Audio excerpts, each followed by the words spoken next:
Okay, welcome everyone. We're going to be talking a little bit about non-traditional grading systems, but first, I thought it would be helpful if everyone would just introduce themselves, state your department, and if there's anything particular you're interested in learning about non-traditional grading systems.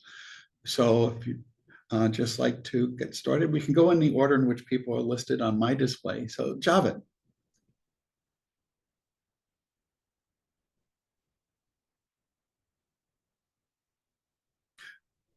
Well, okay, let's try Faith.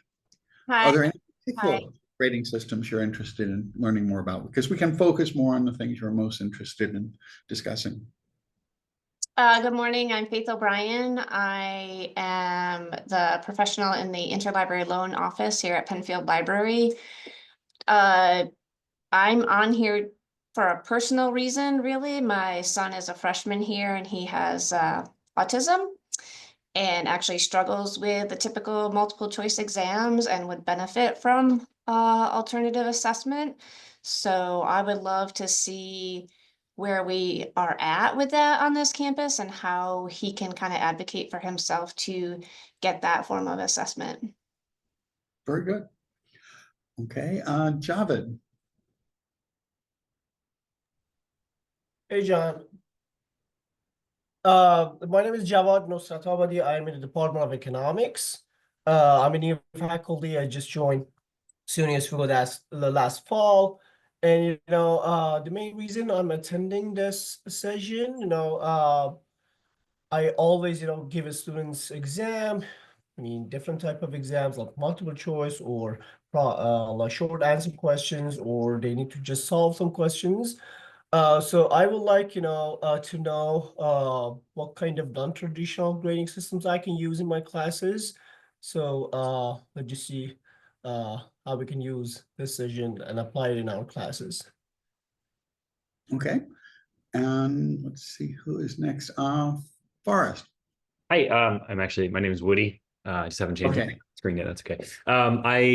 Forrest, Woody Leslie. I teach in the art department, mostly graphic design. I hate grading.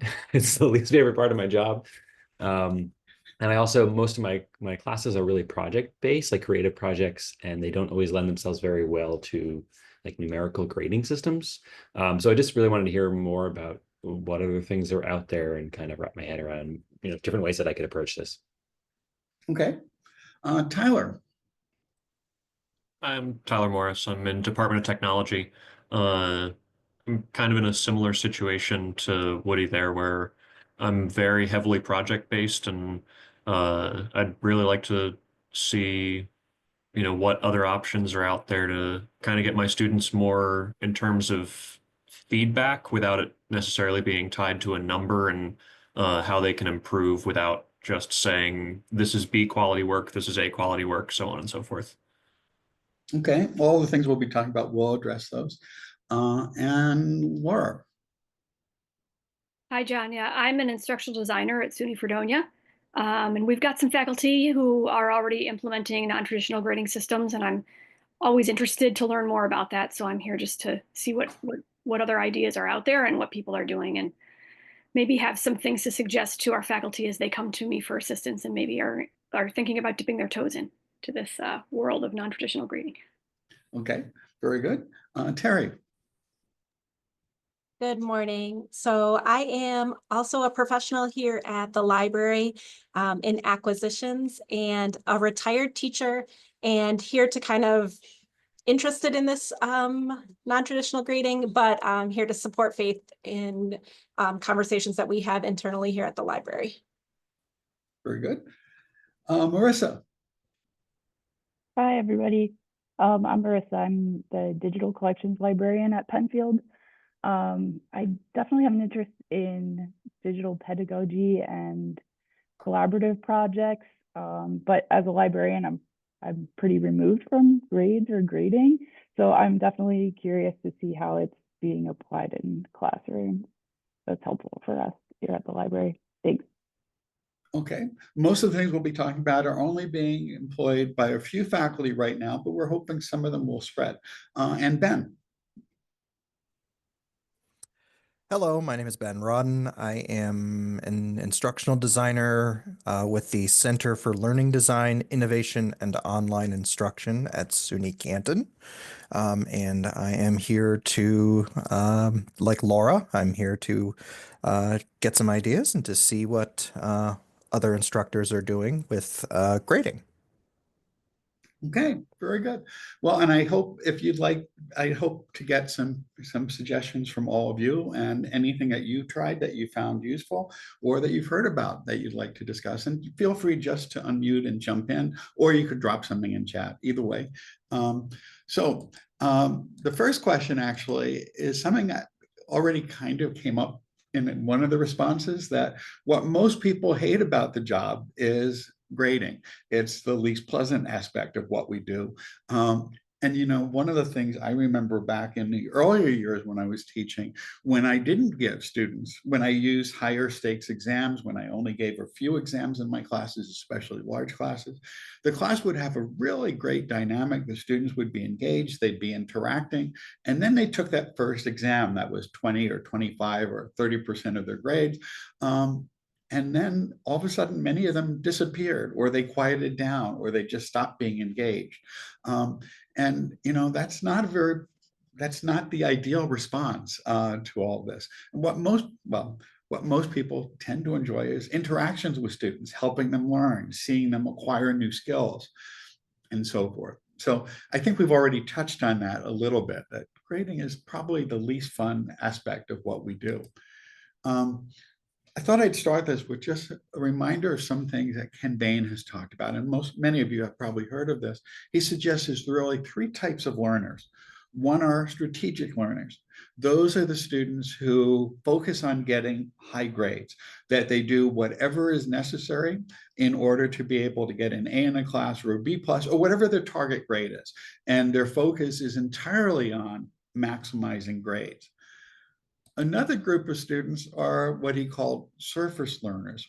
And those are students who want to get enough out of the course to be able to get a passing grade or whatever is needed for their future career goals.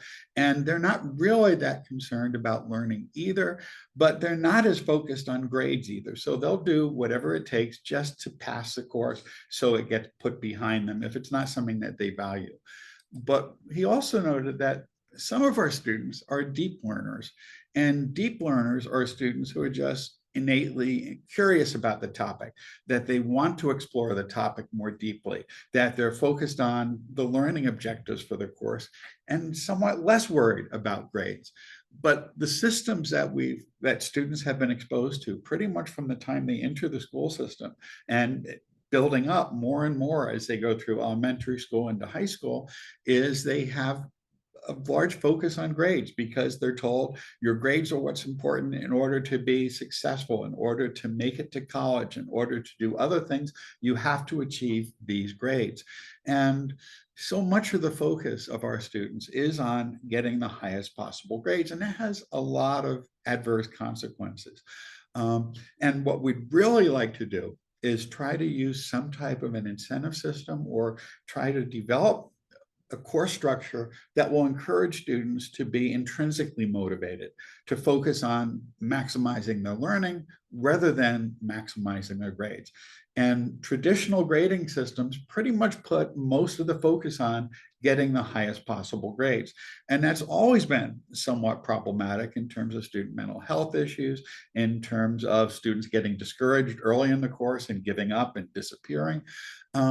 But it's especially been important in a world, well, it's been increasingly important back in the world where we had Chegg for online assignments during a pandemic. Student rates of academic dishonesty skyrocketed, especially in online instruction, which remote or online instruction was much of what we were doing back in 2020 to 2021. And we saw pretty much a doubling of the number of students who said they relied on those types of sites. And since then, Chegg is in serious trouble now financially, because their value has plummeted with the availability of AI. And AI tools means that a lot of assessments that we give students can be done really well. Anything that's done online outside of the classroom, most of what we grade students on typically can be very well done or reasonably done, at least at a C+ or a B level, and in some cases even an A level by AI tools, especially if they're used well. So that's not exactly what we'd like to see happening. We want to see students developing skills, acquiring skills, and being able to interact with AI perhaps productively in a way where they're actually expert, or they develop expertise, or they develop skills that will allow them to use AI effectively, but not as a substitute for the learning. Now, I've already mentioned this a little bit, but grades tend to have a bit of an adverse effect on student interest and motivation. And that's one of the things that those people who practice alternative grading systems know, that when they get rid of the focus on grades, or they shift the emphasis away from grades, students become much more interested in the material. And we'll talk more about some of the ways that works in each of these grading systems.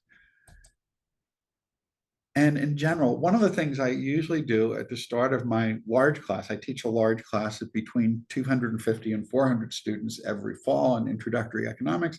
I'll do a little survey. I'll do a little poll where I have 3 responses where I ask students why they're enrolled in the class. And sometimes I'll start by asking them, and then I'll do a poll and get all the responses together. And initially when they respond, they'll say, well, I'm here because I really am interested in learning more about economics. And that may well be true for that student, and maybe for another couple dozen students, they really want to learn more about it. But eventually someone will say, I'm here because I need to take this course, and so forth. And I'll ask them what their goals are for the class, again, using polling. And what probably half or more of them will say is, my goal for the course is to get an A in the class. It's much less common to see someone is, I want to understand how the economy works. I want to become a better educated citizen so I can vote more effectively. And certainly we've seen some evidence suggesting that that hasn't always been working so well, perhaps, in various elections. Okay. One of the things we can know is that when we look at what students do to study, and if we ask students, and there have been a lot of studies evaluating how students study, what they tend to do, and they've often been told to do this through K through 12 and even in college sometimes, is that if they don't understand something, to read it over again and to keep reading it over again. And yet there have been a lot of studies done over the last 30 to 40 years or so suggested that repeated rereading has virtually no effect on learning. That in controlled experiments, the University of Washington has done a lot of these things, the learning research up there. Much of that was summarized in the book, Make It Stick, and by many other people. What happens is that when you read something over and over again, you end up experience some metacognitive illusion that in general, you recognize all the words on the page, you recognize the images, it all looks familiar to you, and it feels like you've learned it. But after a second reading of the material within a few days can increase the amount that you recall. A third or subsequent rereading of the material has no effect on your ability to recall it and apply that material. What works the best actually is repeated practice. Retrieval practice is what matters.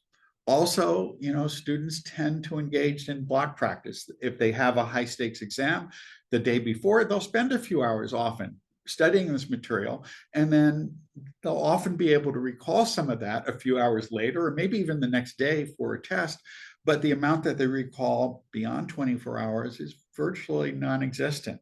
And students learn the most if they engage in practice retrieving information, and if they space their practice. So instead of these cramming sessions before an exam, if they spread their learning out over time, they can actually remember much more. And we want students to remember things beyond the exam time. We want this knowledge to be something that sticks, hence that title, Make It Stick, for that original book that summarized a lot of this. So we'd like a grading system, perhaps, that encourages that. And a traditional grading system in many college courses still relies on a small number of high stakes assessments. And those techniques tend to encourage students to use techniques that work in the short term in building recall or building short-term retention of knowledge, but has very little effect on deep learning. And it puts a focus entirely on grades and not on the learning, that students are encouraged by the system, the incentives we give them, to focus on getting the highest grades they can in the course. And they use strategies that are really effective in doing well on exams. And also when there's high stakes papers and such things or other written assignments, it's really easy to rely on AI, again, because it's often because of time pressure and time crunch and so forth. And we really should consider not just the way we use grading, but consider a course design where we build in retrieval practice, where we build in space practice. So students are working on these things more than before the night before a high stakes assessment. So that's just a little bit aside, but it relates to this. And what research shows us, and this is something that advocates of alternative grading systems suggest, is what's really important is the feedback that students receive. And that was mentioned in some of your suggestions here or some of your interests here, that what really benefits students is the feedback they get, but the grades they receive tend not to be useful. And let me rephrase that, but the grades tend not to encourage them to improve their work quite as much. That when students are given both feedback on an assignment and a grade, their focus tends to be on the grade and they often ignore that feedback. And furthermore, when they get feedback that may be perceived as negative, that often can be damaging, that they say, well, clearly I can't do this. They just give up. And many of us have asked students to rewrite things or resubmit things, and they often don't implement a lot of the changes that we've suggested or things that perhaps they could do to make their papers or their assignments a bit stronger. Or if they do, they'll take the easy suggestions and ignore the more substantive suggestions. So one of the suggestions of some of the alternative grading approaches is to focus primarily on giving feedback, because when students only get feedback, they're much more likely to implement it than when they get the feedback and a grade. And one of the things many people had done over a very long period of time is to have these final papers at the end of the term where instructors will often put a lot of feedback on it. And sometimes they'll give it back to students at the end. Sometimes students won't even get those final papers, or even if they're shared within Brightspace. Once the course grade is determined, students tend not to go back and look as much at the feedback. So again, providing feedback in any type of grading system or any type of assessment may be more important than the grading per se. And one of the things that advocates of alternative grading systems know is that grades are a relatively recent phenomenon in terms of higher ed, that Harvard did introduce a 100-point grading scale only in the math and philosophy departments back in 1837, and the 4.0 scale, which evolved into what we tend to use today, was introduced at Yale in 1813, and it only gradually rolled out into the rest of higher ed. Okay, so in terms of alternative grading or equitable grading, Clark and Talbot, who wrote the book Grading for Growth, suggests there's 4 essential pillars of an effective grading system which is equitable. One is you need to provide students with clearly defined standards. And this shows up in a lot of research. In general, students come in with a very varied preparation for their college courses. Some students were in classes where they received some college prep courses, where they learned how to write research papers, where they learned how to do math at higher levels. Other students went to schools where they did not have that sort of practice. You know, if you're in a school district where 80 or 90% of the students go on to college, you probably come in pretty well prepared to do college work with pretty good expectations of what the instructors might want because you've already practiced that. A growing share of our students are coming from schools where they're not receiving that preparation. And all that preparation suffered fairly extensively during the pandemic. That test scores in writing and math declined fairly dramatically nationwide at the 6th grade and other levels throughout the country during a pandemic. and they're still depressed. They're depressed a bit more in math and in writing, but both of those have gone down fairly dramatically as of last year, and they're still lower than historic levels in grades 3 through 12. So we still have that effect of that pandemic is going to be lasting for a long time, because that time out of the classroom lowered the amount of training and preparation that all students had, or at least changed the experiences of students. So providing clear standards on what we expect from students is really helpful. And there's a number of ways of providing those standards.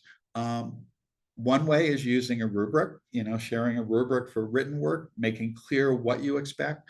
Another thing you might do perhaps is providing some exemplars of past work that might be successful.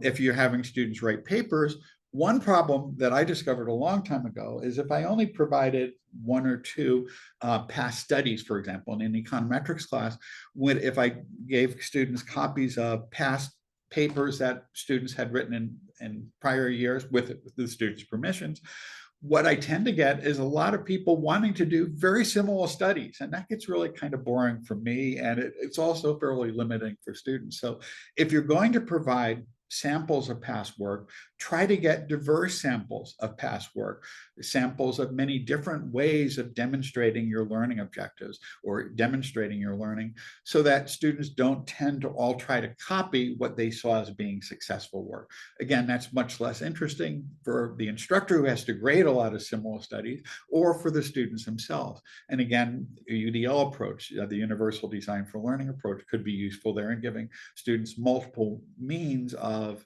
action and expression. We don't have to require papers. We could let students create videos or podcasts or other things.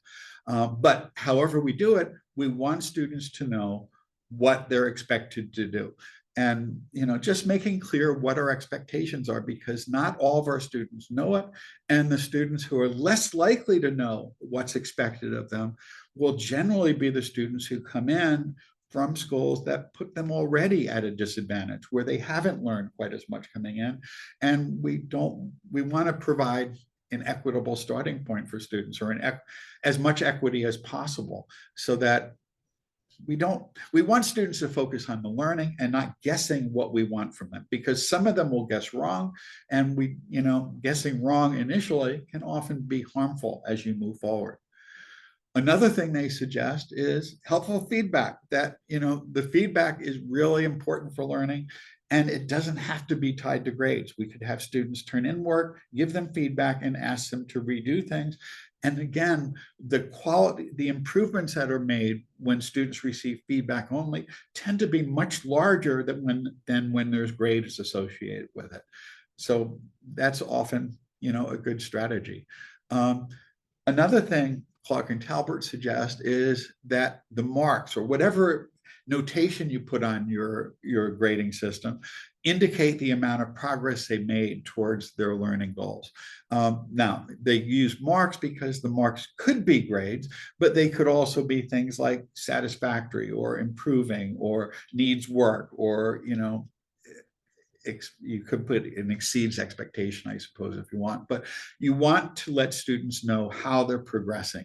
So whatever type of notation you use, it could be successful, not yet successful, or needs substantial work, or needs a complete redo, or something like that. Another thing they suggest, and this is one that may be a little harder to implement in practice, is reassessment without penalty. And basically what they suggest is that pretty much what we want to do is to allow students to make mistakes, learn from the mistakes without being done in by mistakes before they've learned the material. That our goal is to get students up to meeting our learning objectives by the end of the class. And if they haven't met them on the first assessment, we want to provide some channel for them to be able to be successful later on. And that, again, can be a little bit more challenging, because it often can involve a bit more work for us, because we want to be reassessing written work. It again requires that students redo their writing, but we also have to go back and redo that, reevaluate it. One little strategy that I've used in the past, I haven't actually done it recently because I've changed the types of assignments I've been using, but this is one thing where Turnitin can be useful. If you submit your students' papers to Turnitin and you submit a second version of it, it will highlight the things that were already the same and highlight the differences, which again, I haven't used it, to be fair, so I shouldn't say too much about this with Turnitin. I had used the earlier system that was in Blackboard, but I haven't been doing that type of assignment recently.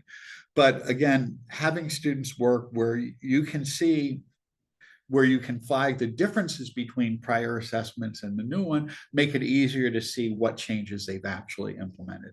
That did work pretty well with the earlier system. I assume it would work pretty well in Brightspace as well with Turnitin. But try it and see, it can't do much harm. Okay. But we want students to be able to recover, and high stakes exams that are locked in that they can't redo can be somewhat damaging, or it can be difficult. And throughout their book and in their blog, they do suggest keeping the grading system simple is important for us and important for students. Some people, and they describe some grading systems in their books, which are incredibly complex, where students have to meet a certain number of learning objectives by the end, but they have multiple ways of doing that, and they have to meet each of them multiple times throughout the semester, and it becomes fairly difficult for students to keep track of it. So we want to keep grading systems simple enough so that it's easy for students to understand and also easy for us to explain to students, because we don't want students to focus their cognitive efforts on trying to figure out what they need to do. We want them to focus on acquiring those skills and and the critical thinking skills and so forth. Okay, any thoughts or comments on any of this? Yeah, John, I'm wondering how, I feel like in like the project work that I'm doing, we have a lot of this already, right? Like I'll present, here's what the project is. Here's some previous students that did it. Like this is like, these are the requirements. We have check-ins along the way. Here's some feedback. Here's some things you can improve. But ultimately, I feel like this still comes down to grading. Like, how does that translate into like, this needs to be marked in some way to fit into this institution that requires grades? Okay, yeah, we do have to give grades at the end. And actually, that's the next thing we'll be talking about. We'll talk about a variety of ways in which we can do this without assigning numeric grades or even letter grades as we move through it. So that we will be getting to in just a few minutes. So hold that for just a bit. Any other thoughts or questions? Oh, in terms of writing assignments, one thing you may want to consider doing if you haven't done this, and also with creative expression, with videos, podcasts, and so forth, is using peer review from students, because students often will respond much more to comments from their peers about ways of improving the work than they do from us, because they want to maintain status and so forth relative to their peers in the class, and that can be helpful in getting some improvement. So how do we implement that? Going to Forrest's questions. One simple approach, and the easiest one to implement in general, is to introduce a mastery learning approach. And with that, you provide students with either a limited number or an unlimited number of opportunities to demonstrate the learning, and you only keep the highest grade. If you're using Brightspace, for example, with automated quizzing, and if you've got a huge test bank of questions, you could just have them go back and take the same questions over and over again until, well, let me rephrase that, take the same quizzes over again with different questions drawn from this huge test bank each time. A lot of, especially in STEM fields, there's a lot of adaptive learning platforms that already do this. Now, again, if students are working offline, there is always a possibility that this could be fed into an AI platform, and AI platforms do really well with this. And that is where multiple choice questions and algorithmic questions and other things tend to be used. And again, it is somewhat vulnerable to that unless we can convince students that the focus is on learning the material and not just getting the highest grade. Because here, if they fail a test, if they don't pass the test, they can always go back and try it again. one of the things I do in my large class, I use this type of approach where I'm using the Waymaker platform from Lumen Learning, where they read some material. There's some interactive questions throughout that material. There's some quizzes, and they can take some of those. There are no stakes. They just have to complete them as many times as they want to master the material. And then there's a module quiz where in each week is typically a module. They have to pass the quiz and they get 2 attempts at it. But I dropped the lowest one of those throughout the semester. But I also put together some videos on the concepts that students have the most trouble with embedded questions in them. And they can repeat those as many times as they want until they pass it. So they can continue taking until they get perfect grades. But the key is to emphasize that the goal here is to master the skills. And then there's some other tests throughout the term where they get at least 2 attempts on all of them, and many of them they have unlimited attempts on the basic lower levels understanding of concepts. It's easier to do in STEM fields where you can have algorithmic questions, where you can have multiple choice type questions and so on. And especially if some of those are already written for you. I had written 7,000 or 8,000 questions in economics, some of which I was paid to do for a publisher, but I use those questions myself as well. And that made it easier until, again, the availability of all these other things online. But again, a lot of students will take it seriously, knowing that there's no real penalty from getting a low grade, and that they should see their the feedback they get as something which indicates these are things they need to work a bit more on, and here are some resources they can look at to support that. And again, adaptive learning platforms already do this. And the way adaptive learning platforms work is students will take a quiz at the beginning of the module or take a pretest, and that does a number of things. One is it will see what their prior learning is. Another is it activates prior learning. It helps them start thinking about connections that might exist, and that tends to be helpful. There's a lot of research that shows that that increases their ability to encode new information and to make new connections once they've been primed on that. But with adaptive learning platforms, it uses that to structure a personalized learning experience where students will focus on the things that they need to focus more effort on. And the Waymaker package is very similar to that in some ways. And what I tell students is, they all come in with a different background. Some will understand some things really well, and they don't have to work so much on those concepts. Other things they have to struggle with, and that will require a bit more time. And that's just how learning works, that the things you don't understand as well take a little bit more time and effort to master. And as long as you provide them with tools that allow them to do that, then it can work fairly effectively. It is vulnerable to AI, though, and that's been a bit of a challenge with online instruction. In fact, one of the authors of Grading for Growth suggested that the availability of AI raises some serious questions about, Robert Talbert suggests that maybe online instruction may not be as effective today as it once was because of this, or it's certainly much more challenging since most types of assessments can be done with AI. Okay. The main benefit of this is that students focus their efforts where they need to focus their efforts on, and they can spend as much time as they need to master the material. And it automatically builds in retrieval practice, particularly for those things that are not encoded quite as well for them. Okay, so that's probably the least different approach. Another approach, which is a common type of alternative grading system, is specifications grading. This was developed by Linda Nielsen a while back. And once again, you start with having clearly specified requirements for your assignments, which are tied to your learning objectives for the course. And every single assignment is graded on a pass-fail basis. And you provide students with multiple attempts. Now, she suggests that you might use perhaps some sort of a ticket system where you allow certain students a certain number of redos over the course of the semester, so that you don't have each student doing each graded assessment a dozen times or 20 times or whatever.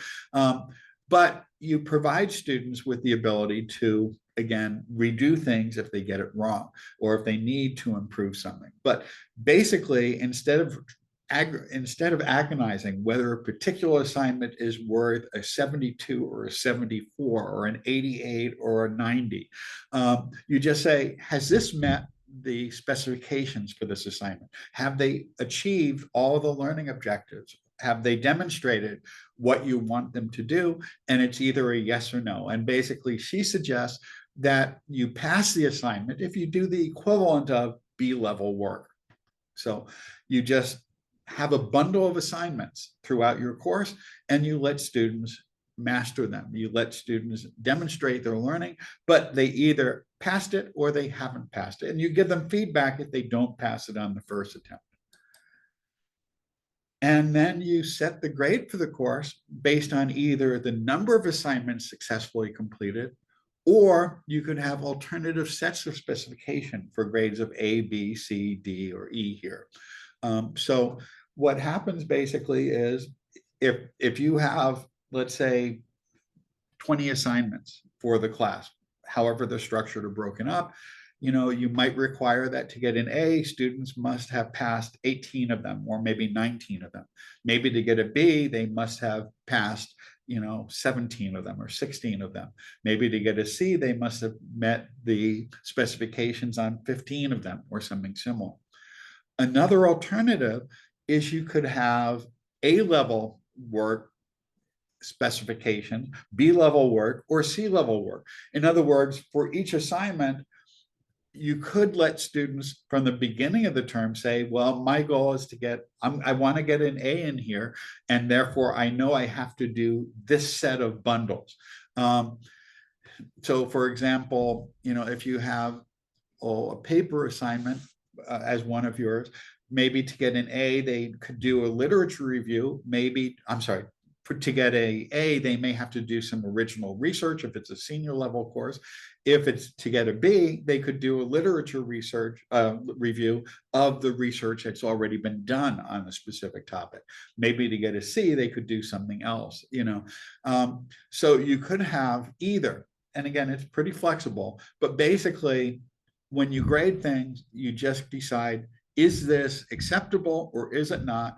And if it's not, why isn't it? And what can the students do to make it acceptable? It simplifies grading for you, and it takes some of the pressure off of students because they're just focusing here on whether they've demonstrated what you're asking them to demonstrate rather than focused on the grade quite as much. Does that make sense? Any questions about specifications grading?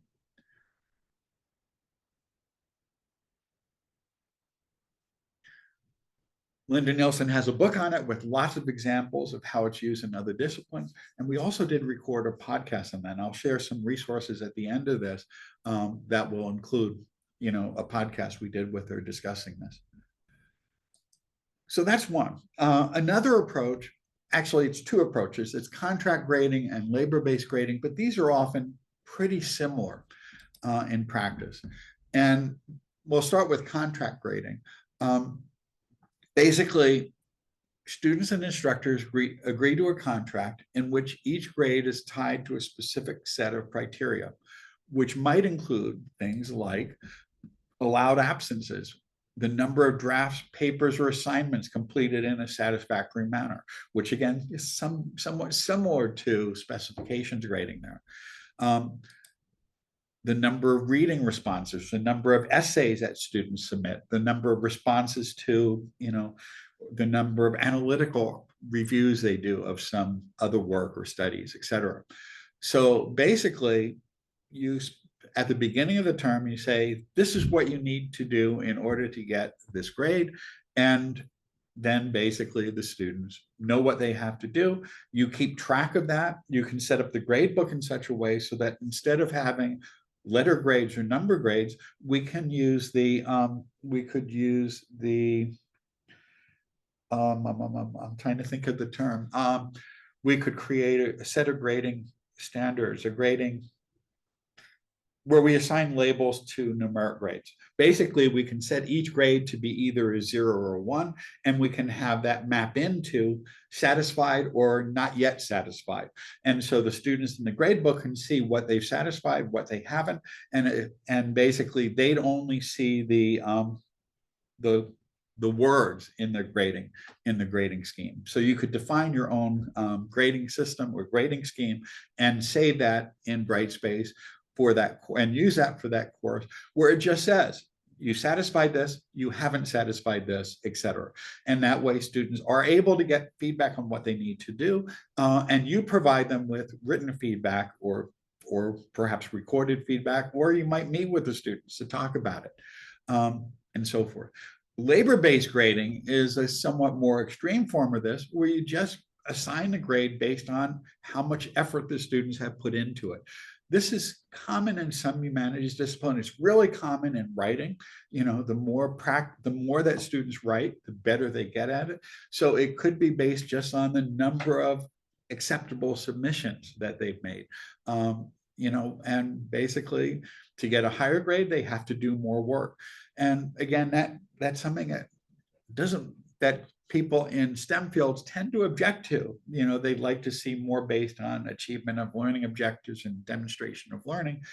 But, you know, a lot of the training that we provide for physicians, for example, is based on years of residency, where they're doing things, they're getting feedback, and they just have to satisfy a given amount of training in order to get certified and so forth. So, you know, and similarly, to be a plumber, you have to spend a certain period of time as an apprentice or an electrician. And basically, it's suggested that labor-based grading is kind of tied to that the amount you learn is going to be tied to how much effort you put in. But again, you want to have typically some minimum standard of effort in order to get that grade. That, you know, someone can't just turn in junk, they have to turn in something that meets some minimal criteria, which again, kind of makes it very close to specifications grading. And again, there's some research that suggests that students tend to have less anxiety and less stress when they can see exactly what they need to do, and it's clear what needs to be done, and there's less uncertainty about the grades, because students do worry about whether they're successful or not. And just seeing that they are making progress towards their goals, that they're satisfying these requirements as they move forward, that can be really helpful. And the most extreme form of alternative grading system is ungrading. And the goal there is you never assign letter grades, except perhaps at the midterm and the final exam. Students receive feedback only on everything. And with an ungrading system, again, in all these systems, you have to clearly specify what your learning objectives are, what you want students to be able to do at the end of the course, and on any given assignment. But what you do with an ungrading system is that students are regularly engaged in self-reflection. There's a tremendous amount of research now that indicates that the development of metacognition, the development of the ability to go back and assess what you've learned, is really important in building deeper learning.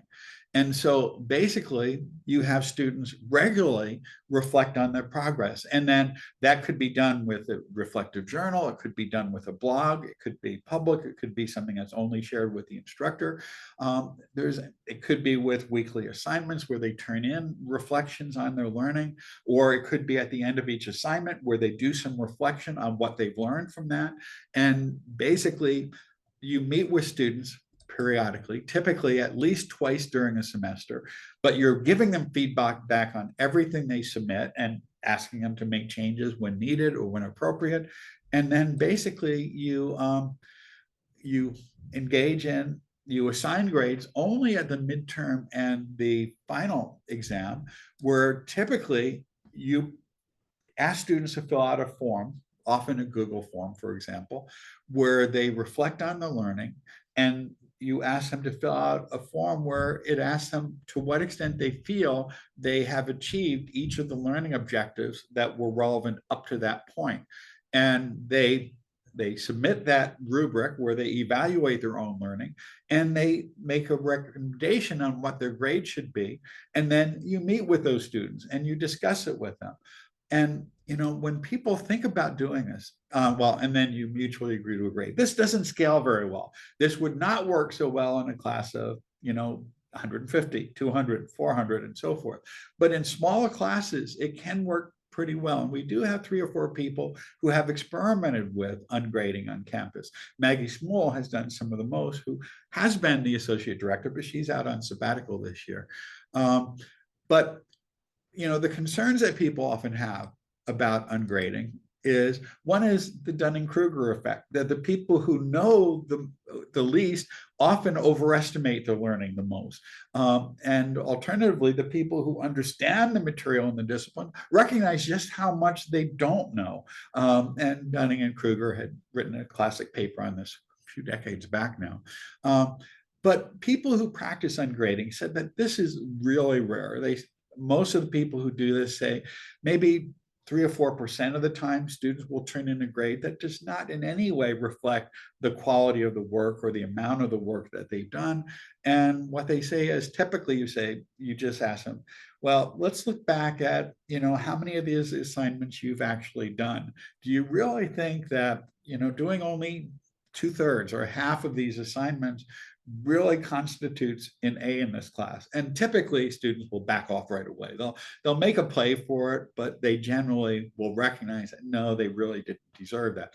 What they say is more common is an issue of stereotype threat, that students who are traditionally underrepresented, female students, historically minoritized students, and students who are first-gen students, tend to underestimate their level of achievement and tend to underestimate the quality of the work that they've done, which again ties into what stereotype would suggest. And they know that this is a much more common situation. And it's not a bad conversation to have with students, telling them that their work is actually better than they thought it was. It's a really good time to build in a bit more of a growth mindset for students. And again, everyone I've talked to I haven't used ungrading. I do something similar in our capstone course in the department, but they do have some specific things they do have to do. It's closer actually to specifications grading. And here's some resources. I can put this in chat. Let me grab this, the link address. And these resources here provide some readings. Once I get back the control here. Oh, okay. And actually, I missed the comment earlier from Laura, a faculty member who used labor-based grading with a rubric. And it is very student-friendly, because students know exactly what they have to do, and they choose what grade they're going to do based on how much work they put into the course. So I put the link in the chat, and if we hop over to here, it shows some general information on this.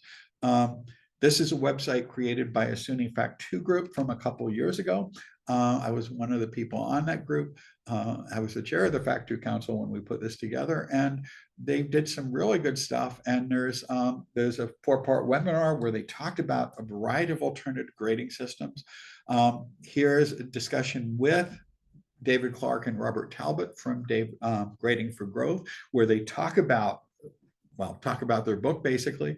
A new book came out just a month and a half or so ago, from Josh Eiler, who talks about the history of grading systems. And he's very much an advocate of alternative grading systems. And he's on a podcast, and here's his book. His book is great, but you can get a fair amount from the podcast. And if you don't want to actually listen to it, there are transcripts there, and there's show notes that will provide links to some of the resources they suggested. Here's a link to a podcast from Linda Nielsen on specifications grading. And there's a book, which is really good. Contract and labor-based grading. Here's a couple of papers on it. And here's some podcasts and some books related to ungrading. Kristen Blinny from SUNY Oneonta, I believe, actually has a book on on alternative grading. It's a great book, but it's also like $70 or $80. So it might be easier to listen to the podcast than to buy the book. I did buy it because we interviewed her. And Jesse Stommel is actually one of the developers of ungrading, one of the first people to suggest it. And here's a podcast with him. And there's some other things for resources.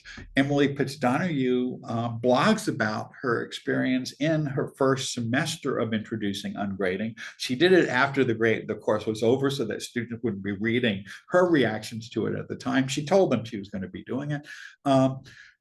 Robert Talbert and David Clark have a Substack where they post weekly on it. And actually, we did a reading group on this last year. And Jessamine Newhouse, who was at Plattsburgh and is now the director of the Teaching Center at Syracuse, Maggie Smool and I wrote up a blog post describing some of the reactions that people in the reading group had to alternative grading approaches. And Josh Eiler has, it doesn't have to be this way, Substack, where he writes mostly about ungrading. He also rants a little bit, let me rephrase that. He also writes a little bit about AI and his concerns with AI on there as well. But all of these are really good, thoughtful people, and they have some really good suggestions. So any questions or comments or reactions?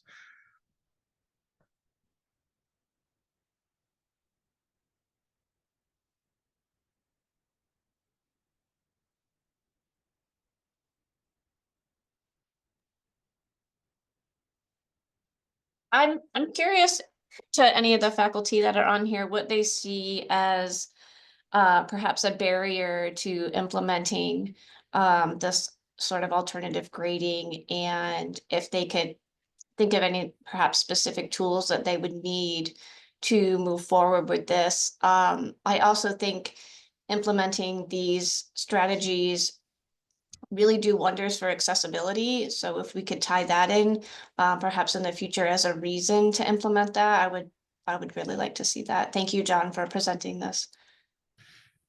Yeah, and any responses on barriers? So one question that I had is, especially for what I've seen, is that a lot of times, anytime I've attempted to use that sort of alternative feedback-based grading system, I'll get some pushback from students of, well, what's my grade? You know what? So have you thought of any strategies of kind of how to address that with students of, well, don't worry about the grade yet. The work is more important. The learning is more important. You know, do you have any sort of ideas on that or thoughts on that? Yeah, it's something I've had the same trouble with, and everyone who's tried any of these have had problems with this because students are used to this. That's what they've seen. They've seen grading from the time they entered first grade, at least, maybe even kindergarten, but certainly first grade on up. They've been graded on their work, and that's what they're used to, and they want to see those grades.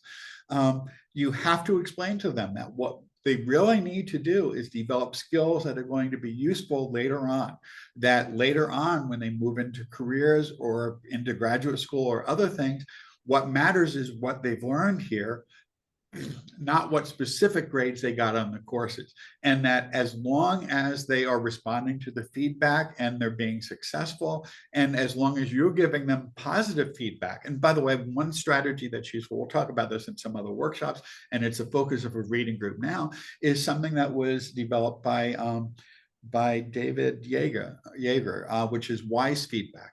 What happened is, people used to be told, I know coaches and teachers were told, that when you provide students with feedback, you should use a sandwich approach, where you have a couple of positive things to say about how students are doing, and then in the middle, you put your critique of what they need to work on. And what research shows is that that's completely ineffective, that when they get two positive things and then they get some criticism in the middle, it ends up being damaging, that they only focus on those negative comments, and that often discourages them from responding.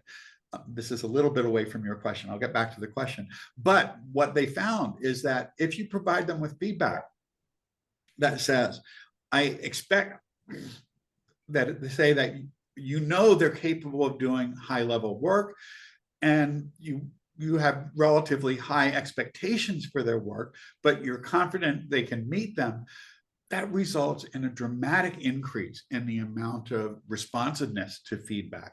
So when students get feedback that says, you're not quite there yet, but you're capable of doing this, and I expect that you'll be able to do this, they tend to be really responsive, and they end up getting 2 to 3 or 4 times as much of an improvement as work than when they just got simple feedback or that sandwich type of approach.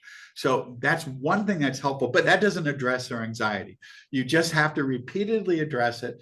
And, you know, and if you're doing specifications grading, or if you're doing one of the other things where they are getting some periodic things, you can give them reminders that they're meeting their objectives. I say, well, look, there are these many standards you should have met by this point. You met 80% of those. Just keep doing at least that much, and you're on track to be successful in the course. You know, or talking to them individually and giving them some feedback. But let them know that the feedback is what really is helpful in developing skills. And it's hard for students to break that, especially for the students who are those strategic learners that Ken Bain talked about, the students who are focused on getting that A in the course, no matter how they do it. You know, but one other thing that can sometimes be helpful is by tying it into job competencies. You know, there are those competencies out there, the NACE competencies, that are things that employers expect college students to be able to do. And if you tie what they're doing in the class to those things, and they can see that they're developing those skills, that can be helpful. Authentic assessments where they're developing skills that they can see are things that they may be doing later in their life, or, you know, later in their careers. That also takes a little bit of pressure off, because they can see that what they're doing is intrinsically valuable. Because often students will see the grades as just this little hoop they have to jump over in order to be able to get to the next level. But if the assignments you're giving, and this isn't always easy to do, because we know why we're asking students to do the work that we do, but it's important that students recognize that, because that will give them a little bit more intrinsic motivation to focus on the learning and skill development rather than you know, the grades they receive. Does that help? It requires a lot of reminders, and not all students will take to it as well. And you may have to just chat with them a little bit. And, you know, generally they come around, but it is an adjustment. The more people who do this on a campus, though, the easier it will be for it to be accepted by students. In terms of tools, it's mostly just trying things and being willing to experiment a bit. Okay, well, I've got to exit from here, and we got another session coming up in 2 minutes, but I've got to do that to get the video rendered so the transcripts align with this. I'll be right back. So for those who are coming into the next session, it'll be here in just a second. Thank you. Thanks, John. Good seeing everybody. Thank you, John. Thanks.